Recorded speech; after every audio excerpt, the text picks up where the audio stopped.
Good morning, children. So today we are going to discuss the power sharing arrangement, forms of power sharing. So we have already dealt with the last 3 points. How do you share the power, right? Now last fourth point, power sharing arrangements can also be seen in the way political parties, pressure groups and movements control or influence those in the power. So these pressure groups, these movements, they are going to influence the parties movements, or they are going to control the powers in the democracy. So this is also very important point. See, political parties, pressure groups are there, and lot of movements you are seeing.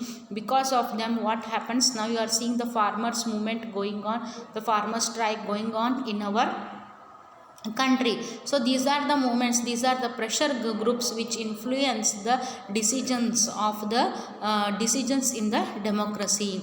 In a democracy, the citizens must have freedom to choose among the various contenders for power.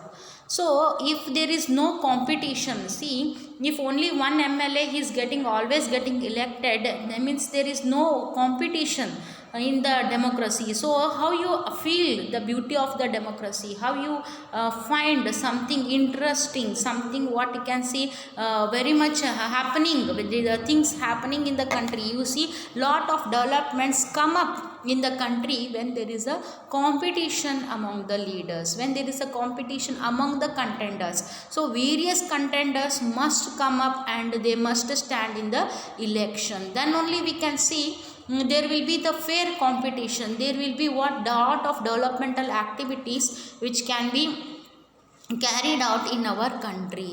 ಯಾಕಂದ್ರೆ ಹೇಳ್ರಿ ಅಂದ್ರೆ competition ಇಲ್ಲಿಲ್ಲ ಅಂತಂದ್ರೆ ಏನಾಗ್ತೈತಿ, ಜನ ಕೆಲಸ ಮಾಡೋದಿಲ್ಲ. ನಾನೇ ಹೆಂಗಿದ್ರು ನಾ ಆರಿಶ್ ಬರ್ತೀನಿ ಅನ್ನೋ ಸೊಕ್ಕ ದಿಮಾಕ್ನಾಗ ಹೋಗ್ತಾರೆ. ಕಾಂಪಿಟೇಷನ್ ಇತ್ತು, 4 ಜನ 5 ಜನ ಬರ್ಲಿಕ್ಕತ್ತಂದ್ರೆ what happens here, that people definitely they will do the developmental activities, they will carry on the developmental activities in the country. Next one, let us move. Such competition ensures that power does not remain in one hand in the long run. Power is shared among the different political parties that represent different ideologies and social groups. Yes, this is very important, that power is not going to remain in one hand. It is going to be shared between the people.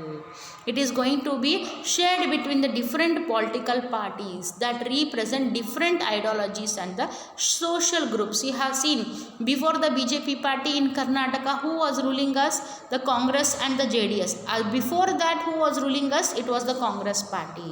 So we have to see, before that who was ruling? CM Kumaraswamy, JDS party. So different ideologies should come, different social groups should come, then only what we can see that the democracy exists in our country. There should be no common rulers again and again the same person is ruling the country. It should not happen. There should be different people, different parties should rule the state or the country. Then only we can see the beauty of the democracy. Because of that, what will happen? People will come up with the different ideologies. They will come to know about the different ideologies. They will come to know about the different social groups, and as a result we see that there is a development in our country. Now when sometimes this kind of sharing can be direct, when 2 or more parties form an alliance to contest the elections. So what happens here, sometimes this kind of sharing can be direct also it is going to happen when 2 or more parties they form an alliance, and what they see, they contest in the elections. When 2 or more parties they become the friends and they contest in the elections. So this is also there in the democracy. This is also happening in the democracy.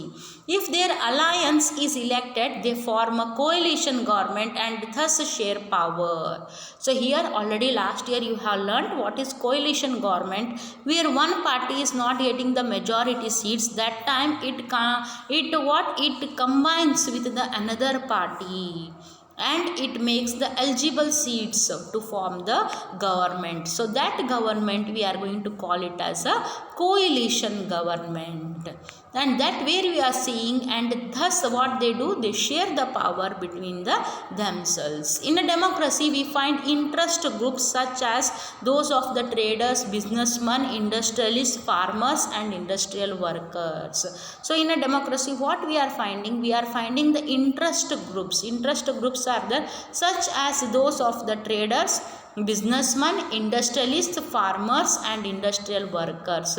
So these are some of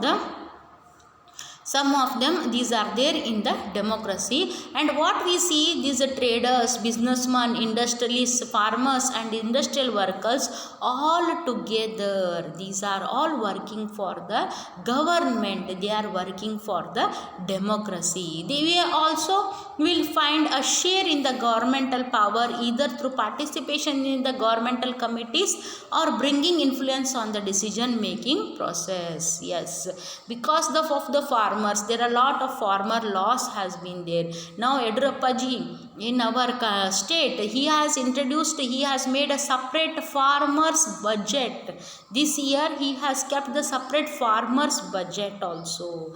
You can see in the central government, Narendra Modi ji also did the same thing. He also kept the separate budget. They made the agricultural budget for the year in order to help the farmers, in order to bring up the farmers and also industrial workers. Lot of things, labor laws has been implemented in our country. The central government has implemented lot of labor laws in order to provide the protection to the industrial workers, and they also will share a governmental power either in the participation in the committees or bringing influence on the decision making. So this is how that the working of the political parties, pressure groups and social movements, they help in the power sharing. So here are some examples of power sharing. Which of the 4 types of power sharing do these represent? Who is sharing the power with whom? The Bombay High Court ordered the Maharashtra state government to immediately take action and improve the living conditions for 2000 and odd.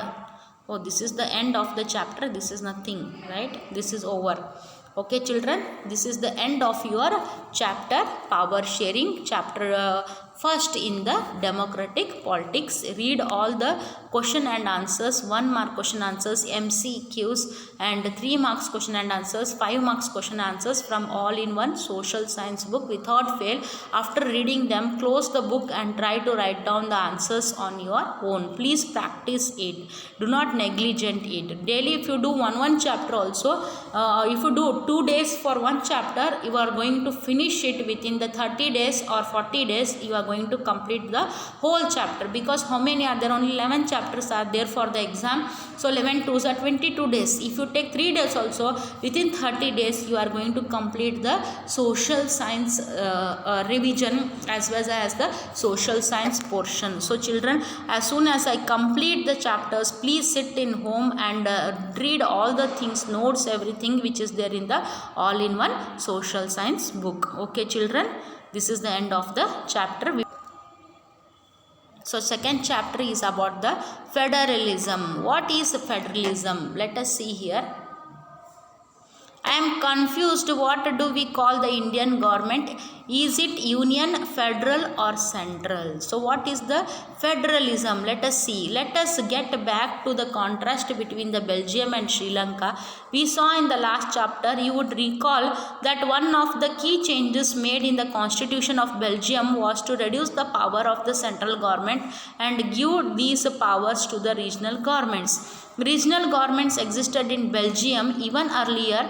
They had their roles and powers, but all these powers were given to the governments and could be withdrawn by the central government. Here what they did in the Belgium and Sri Lanka, we saw that the powers were in the hands of whom? In the hands of the central government. But what they did, they gave lot of powers to whom? To the regional governments or to the state governments, even though they had existed in the earlier also. In the past they were there, but they were not given so many powers. But what happened after that, after this one, the conflicts between the Dutch speaking people and the French speaking people, the conflict started. So what they gave maximum powers to the state government also. They made the state governments to work more powerfully than before.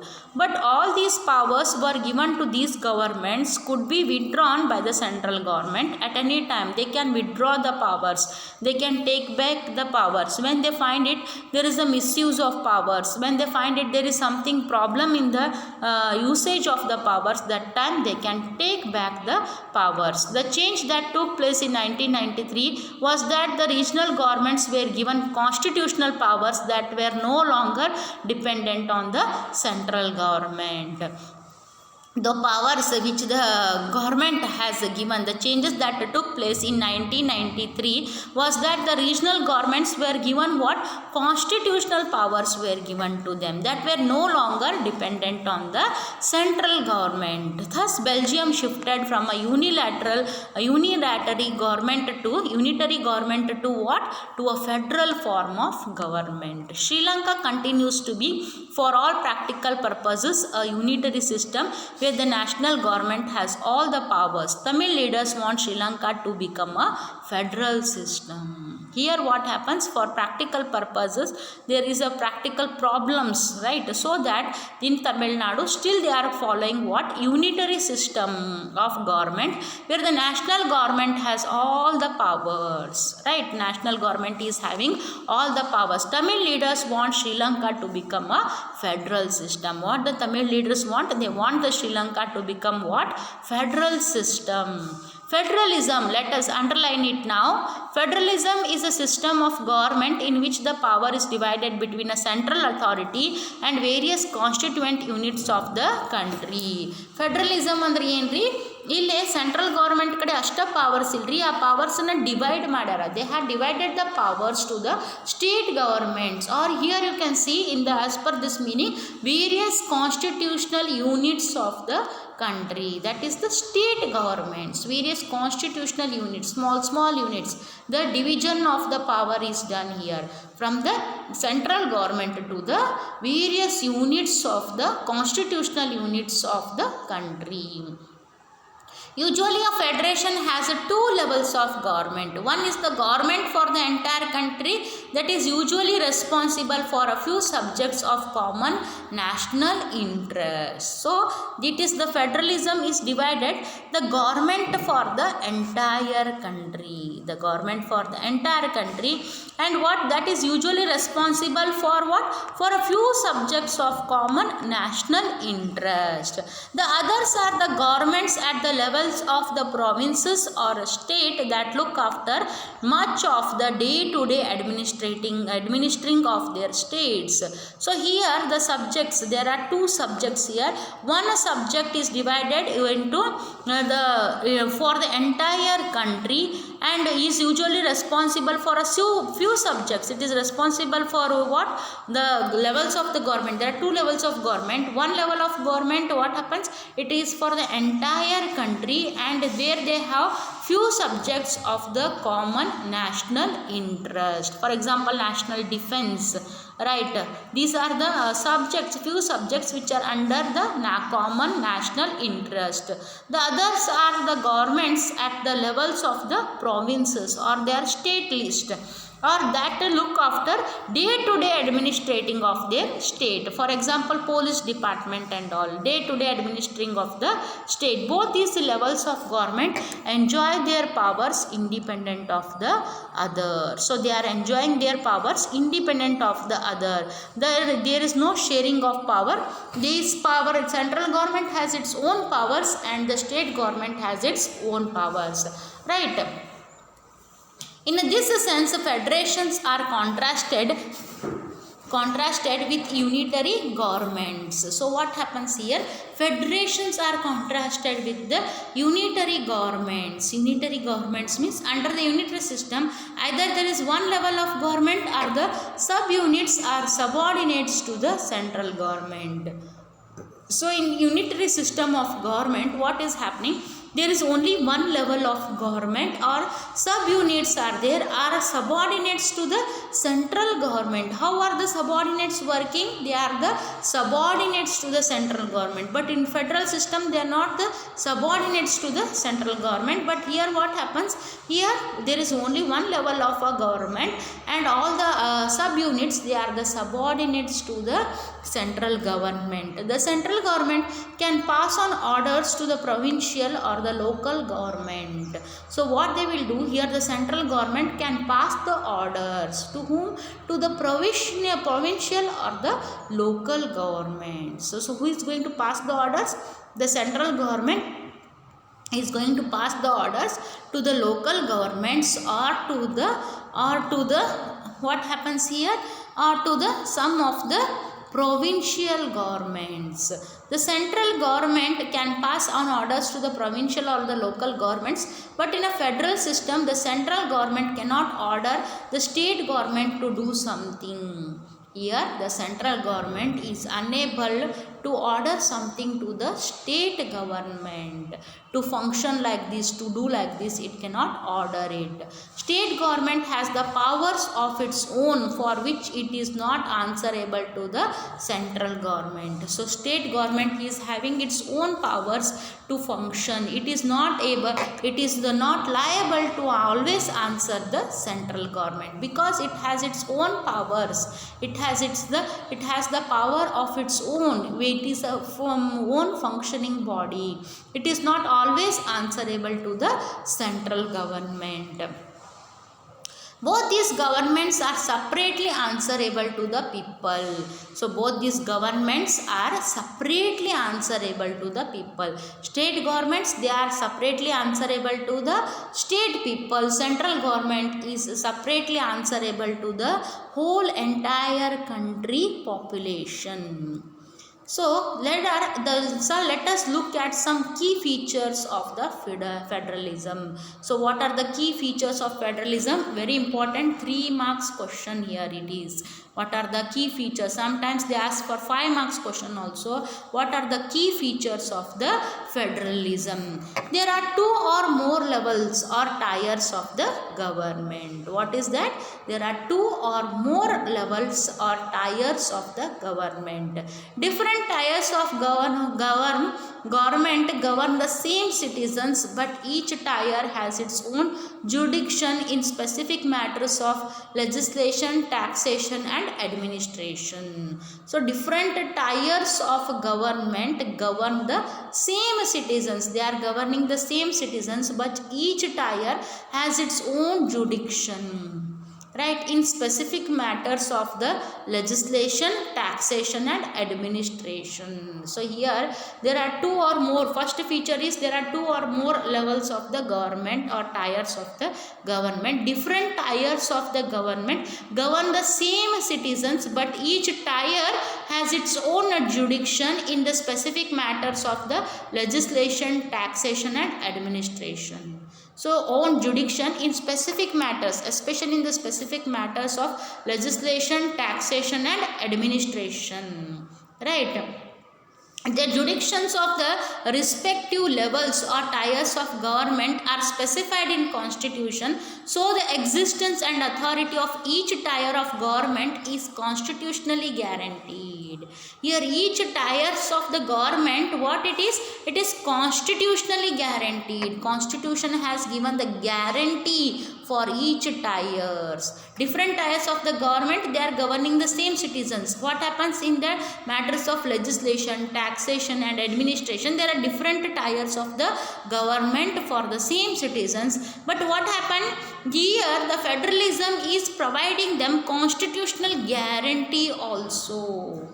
Right, not only it is telling it is an independent bodies, these are legislation, taxation and administration, these are the independent bodies, but they are given guarantees by whom? By the constitution.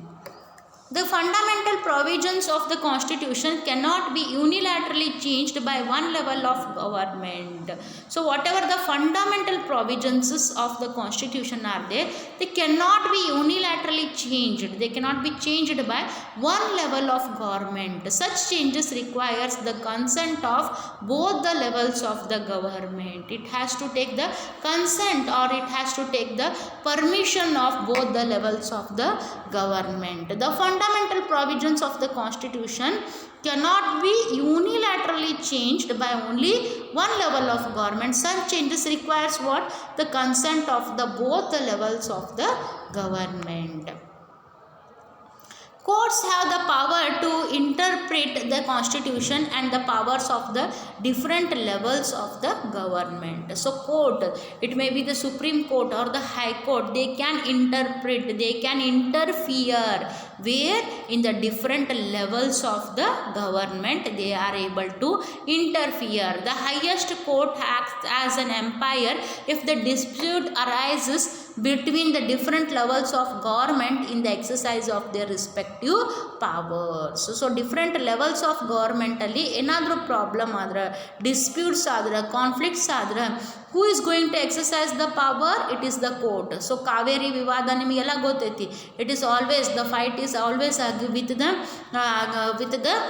Tamil Nadu, our own neighboring state Tamil Nadu. We have always the fight, and that is always going. They are going to the Supreme Court, they are going for the high courts in order to solve the disputes. We are having that Mahanadi, what is that one? I forgot it. Tomorrow I'll tell you. I forgot that one. But that issue, because of that issue also, we have the fight with the Goa state, right? That is which river? That is Mahanadi. No, not Mahanadi. What is that? I forgot it. That river, because of that river also we have the dispute with the Goa. So right, so because of that time we go for the court, we take the help of the courts to settle the disputes. Right, sources of revenue for each level of government are clearly specified to ensure its financial autonomy. Some sources of revenues are there for each level of government, right? There are sources of revenue for each level of government are clearly specified to ensure its financial autonomy. In order to become financially strong, they have the sources of revenue. Income tax department, they collect the taxes. Administration department, they collect the fees, they collect the penalties, right? And legislative department, they also collect the fees, they also collect the penalties and all, right? They collect the donations also sometimes. So they have their own way of the financial autonomy, right?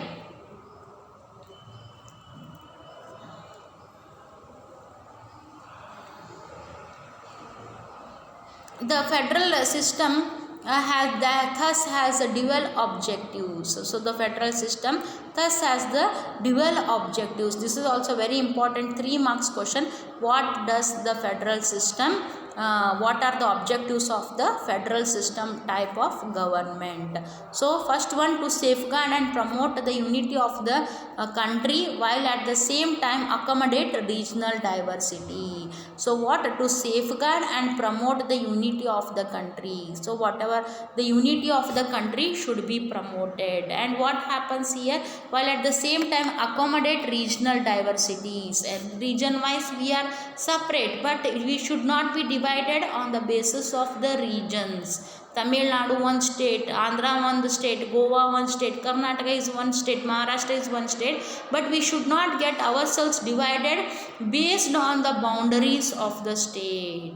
Based on the region wise we should not get divided. In order to safeguard and promote the unity of the country, this is important. Federal system type of government is important. Second one, therefore 2 aspects are crucial for the institutions and practice of the federalism. Governments at different levels should agree to some rules of power sharing. So what happens here? Two aspect or twofold government is there. Government at different levels should agree what? To some rules of the power sharing. So what are the rules? They should also trust that each would abide by its part of the agreement. So whatever you are there, income tax department, it has to function according to its department, right? Legislature has to function according to its according to its departments, and executive it has to do its own work, and judicial it has to do its own work. They should have their power sharing should be clear. It should not be, they should not interfere in each other's work. Same with the central government and the state government. When their powers are clear, central government should work in its powers only, and state government should work for the welfare of the state people. An ideal federal system has both aspects, mutual trust and agreement to live together. So there should be always a good relationship between the central government as well as the state government. They should agree with each other that they will, with the mutual trust and agreement between each other, they are going to live together and function together in the constitution. The exact balance of power between the central government and the state government varies from one federation to another. So the exact balance of power between the central government and the state government varies from one federation to the another federation. It is not same. In all over the world, the federal system type of government is not same. It is different from one country to another, from one state to the another state. This balance depends mainly on the historical context in the federation in which the federation was formed. So when the federation was formed, in which country, in what type of historical background the federation was formed, based on that there will be balance between the federations. There are two kinds of routes through which the federations have been formed. The first route involves independent states coming together on their own to form a bigger unit, so that by pooling the sovereignty and retaining identity they can increase their security. This type of is called the coming together federations. So there are two types of federations. One is the coming together for federation and another one is the holding together federations. It is the very important 3 marks question. They will ask you what is the difference between the coming together federation and holding together federation. For that, first you have to write the meaning of what is coming together federation. Here what happens, all the small independent states, they are coming together on their own to form one bigger unit, so that by pooling the sovereignty and retaining the identity which can increase their security, right? When you all come together unitedly, that time what happens, your security gets increased, right? You feel a sort of the security. ಗುಂಪಾಗಿ ಇದ್ದಾಗ, ಒಟ್ಟಿಗೆ ಇದ್ದಾಗ ಏನು ಅನಿಸುತ್ತೆ, ನೀವು safe ಅನಿಸುತ್ತೆ, secured ಅನಿಸುತ್ತೆ. ನಿಮ್ಮನ್ನ ಒಬ್ಬರನ್ನ ಒಂದು ಕೊಲೆಯಾಗಿ ಬಂದ್ ಮಾಡ್ರಿ, ನೀವೇನಂತೀರಿ, ಅಂಜುತ್ತೀರಿ. ಅದು 10 ಹುಡುಗರನ್ನ ಕುಂಡ್ರಿಸಿ ಬಾಗ್ಲ ಹಾಕ್ಯಾರ, ನೀವು ಅಂಜುದಿಲ್ಲ, ಅಷ್ಟು ಅಂಜಿಕೆ ಬರುವುದಿಲ್ಲ. ಒಬ್ಬರನ್ನ ಕುಂಡ್ರಿಸಿ ಬಾಗ್ಲ ಹಾಕ್ಯಾರ ಅಂಜಿಕೆ ಬರ್ತೈತಿ, ಹೌದಿಲ್ರಿ? 10 ಮಂದಿ 20 ಮಂದಿ ಇದ್ದಾಗ there is a form of you get auto, you are having a strong feeling, you are going to feel that you are secured, you are safe. So this is called what? Coming together federation, where the small units, small states all together come and form a bigger unit. This is called a coming together federation. They are doing it in order to have the sovereignty in the country, in order to make themselves secured, safe. They are doing it. For that we are going to call it as a coming together federation. So what are the examples of coming together federation? Second point you have to write. Examples of coming together federation are USA, Switzerland and Australia, where the small states, 50 states in America, they got united and they formed the United States of America, like that. In this first category of federations, all the constituent states usually have equal power, and we are strong with the federal government. Here all the states are having the equal power and they are having the strong units. They become the strong units in of the federal government. Here what happening? The states are given the equal power as the central government. So what happens? They feel themselves as a strong federal government. The second route is where a large country decides to divide its powers between the constituent states and the national government. India, Spain and Belgium are the examples of this kind of holding together federation. So in the second route, what we are seeing, where a large country decides to divide its power between the constituent states and the national government. Here what happens?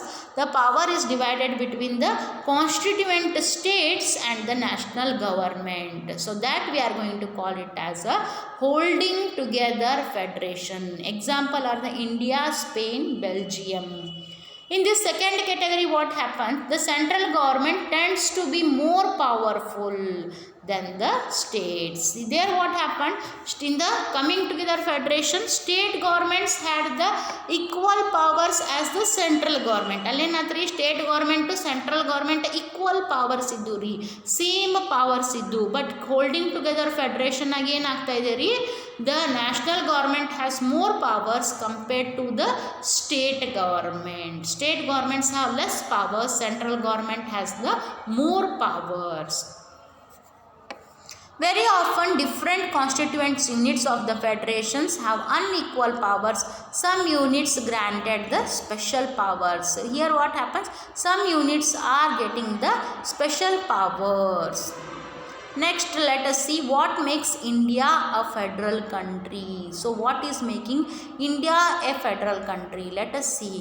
We have earlier seen how small countries like Belgium and Sri Lanka face so many problems of managing the diversity. What about a vast country like India with so many languages, religions and regions? What are the powers sharing arrangements in our country? So here we can see here in the Belgium and Sri Lanka, they had faced the problems of managing the diversity. Only there were three languages speaking people: Dutch speaking people, French speaking people and German speaking people, but they have faced a lot of big problems. Then what about the country like India, where you can see there are so many languages are spoken, so many religions they are practicing and so many regions diversity is also there. So what about that country? Let us begin with the constitution. India had emerged as an independent nation after a painful and bloody partition. What you can say, after India has emerged as an independent country after seeing lot of bloody and painful partition happened. India got partitioned from Pakistan. India was divided into India and Pakistan.